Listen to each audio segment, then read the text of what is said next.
अपनी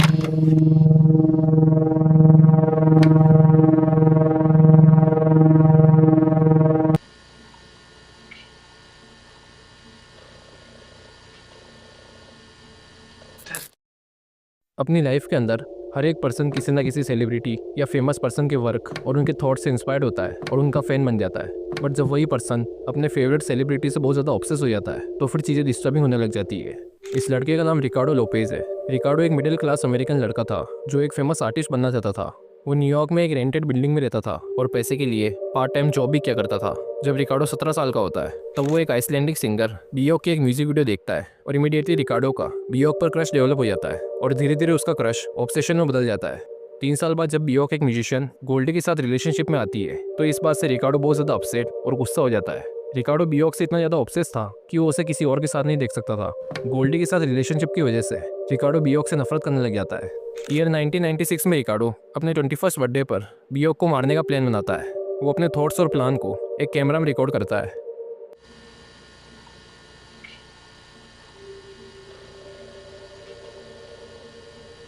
Testing 1 2 3.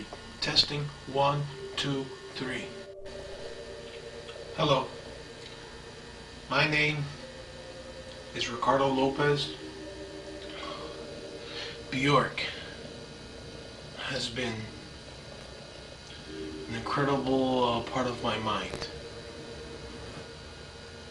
I'm just gonna have to kill her. Ricardo 20+ hour से ज़्यादा की फुटेजेस रिकॉर्ड करता है जिसमें वो बियोक को मारने के बारे में अपने प्लान को डिटेल वाइज एक्सप्लेन करता है। शुरुआत में रिकार्डो का प्लान HIV ब्लड से बनी नीडल्स को एक बॉक्स में भर के उसे बियोक तक पहुंचाने का था ताकि जब बियोक उस बॉक्स को खोले तो नीडल्स उसके शरीर में इंजेक्ट हो जाए और उसे HIV पॉजिटिव कर दे। बट रिकार्डो को ये प्लान बहुत ज़्यादा कॉम्प्लेक्स लगता है, इसी वजह से वो इस प्लान को ड्रॉप कर देता है और एक नया प्लान बनाता है जिसमें वो एक बुक के अंदर सल्फ्यूरिक एसिड भर देता है ताकि जब बियोक इस बुक को ओपन करे तो सल्फ्यूरिक एसिड उसके पूरे फेस पर स्प्लैश हो जाए। सल्फ्यूरिक एसिड ह्यूमन स्किन को बुरी तरह से जला देता है और इवन इसके एक्सट्रीम यूज से इंडिविजुअल की डेथ भी हो सकती है। रिकार्डो पूरे 9 मंथ्स अपने प्लान को सक्सेसफुल करने के हर एक्सपर्ट के बारे में अपनी फुटेजेस में डिस्कस करता है। रिकार्डो को पता था कि अगर बाय एनी चांस उसका प्लान सक्सेसफुल हो जाता है तो अथॉरिटीज़ और सभी लोगों से बचने के लिए उसे अपनी लाइफ को ख़त्म करना होगा।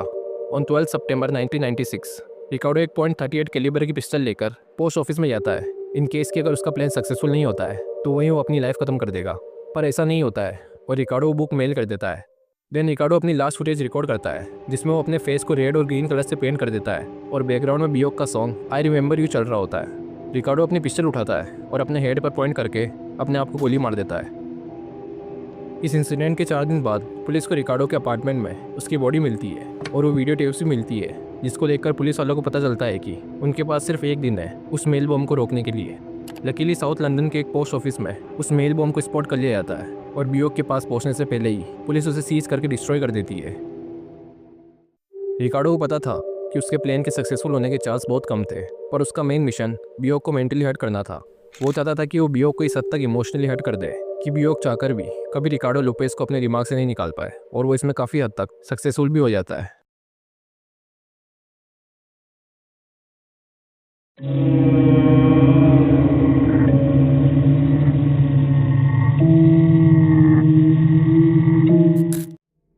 ईयर 1974 में इटली के अंदर एक रिदमो नाम का परफॉर्मेंस आर्ट इवेंट होता है। इस इवेंट में एक सर्बियन आर्टिस्ट मरीना एब्रामोविच नाम की वुमन एक आर्ट एक्सपेरिमेंट करती है जिसमें उसे 6 घंटों तक एक लाइफलेस ऑब्जेक्ट जैसे खड़ा होना होता है और वहाँ मौजूद लोग मरीना के साथ कुछ भी कर सकते थे, लिटरली कुछ भी। मरीना के सामने एक टेबल रखी होती है जिसमें 72 ऑब्जेक्ट्स रखे होते हैं जिनमें rose, perfume, wine, scissors, metal rods और एक गन भी होती है जिन्हें ऑडियंस मरीना के ऊपर यूज कर सकती थी। और मरीना के हाथ में एक कार्डबोर्ड भी होता है जिस पर लिखा होता है There are 72 objects on the table. One can use on me as desired performance. I am the object. During this period, I take full responsibility. शुरुआत में लोग मरीना को रोज देते हैं, उससे गले मिलते हैं, उसकी फोरहेड पर किस करते हैं, बट थोड़े टाइम बाद थिंग्स डिस्टर्बिंग होने लग जाती है। तीसरे घंटे तक ब्लेड से मरीना के सारे कपड़े फाड़ दिए जाते हैं और धीरे धीरे लोग ब्लेड से मरीना की बॉडी पर कट्स लगाने लग जाते हैं। 5वें घंटे तक लोग मरीना को करने लग जाते हैं और एक पर्सन तो ब्लेड से मरीना के गले पर कट लगा देता है ताकि लोग उसका ब्लड पी सके। थोड़े टाइम बाद एक पर्सन टेबल पर से गन उठाता है और मरीना के सर पर पॉइंट कर देता है, बट लकीली वहाँ मौजूद ऑडियंस के अंदर की इंसानियत जागती है और वो उस पर्सन से गन छीन लेती है। 6 घंटे बाद जब ये एक्सपेरिमेंट खत्म होता है तो ऑडियंस वहाँ से भागने लग जाती है क्योंकि किसी को भी मरीना को अपने एक्शंस कन्फर्म नहीं करने थे। इस एक्सपेरिमेंट का मेन पॉइंट ये था कि अगर लोगों को किसी एक इंसान का पूरा कंट्रोल दे दिया जाए और उन्हें किसी भी चीज़ के लिए मना नहीं कर सकता तो लोग किस हद तक वल्नरेबल हो सकते हैं। एक्सपेरिमेंट खत्म होने के बाद मरीना कहती है कि if you leave it up to the audience they can kill you.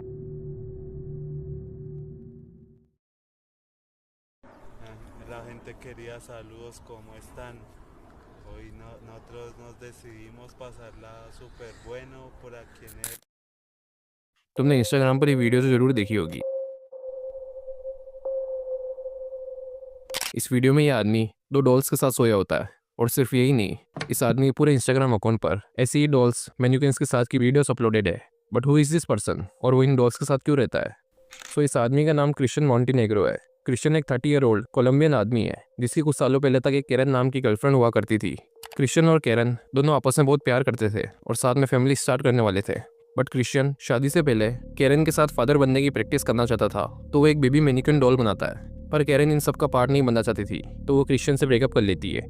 वो बेबी मैनिक्विन क्रिश्चियन के अकॉर्डिंग उसका पहला सन होता है जिसे वो डेनियल अलोफो नाम देता है और बाद में वो डेनियल की सिस्टर भी क्रिएट करता है जिसे लेडी मारिया नाम देता है। क्रिश्चियन केरन को इन मैन्युकिन्स की ओरिजिनल मदर मानता था, बट उसके चले जाने के बाद वो एक नतालिया नाम की मैनिक्विन डॉल बनाता है जिसे वो अपनी वाइफ और अपने बच्चों की डेनियल और लेडी मारिया की मदर मानता है। क्रिश्चियन इन मैन्युकिन्स के साथ घूमने जाता है, उनके साथ क्रिसमस सेलिब्रेट करता है और यहाँ तक कि इन मैन्युकिन्स का बर्थडे भी मनाता है। इतना ही नहीं, वो नतालिया के साथ एक बेबी के बर्थ होने का पूरा सिनारियो भी क्रिएट करता है।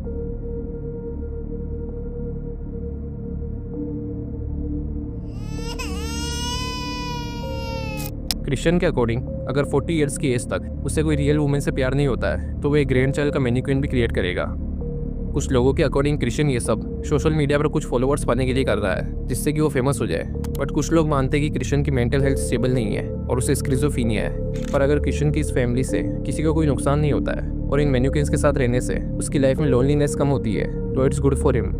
क्रिश्चियन मॉन्टेनेग्रो के केस से एक कोट परफेक्टली मैच करता है और वो है कि लव इज़ ट्रूली ब्लाइंड।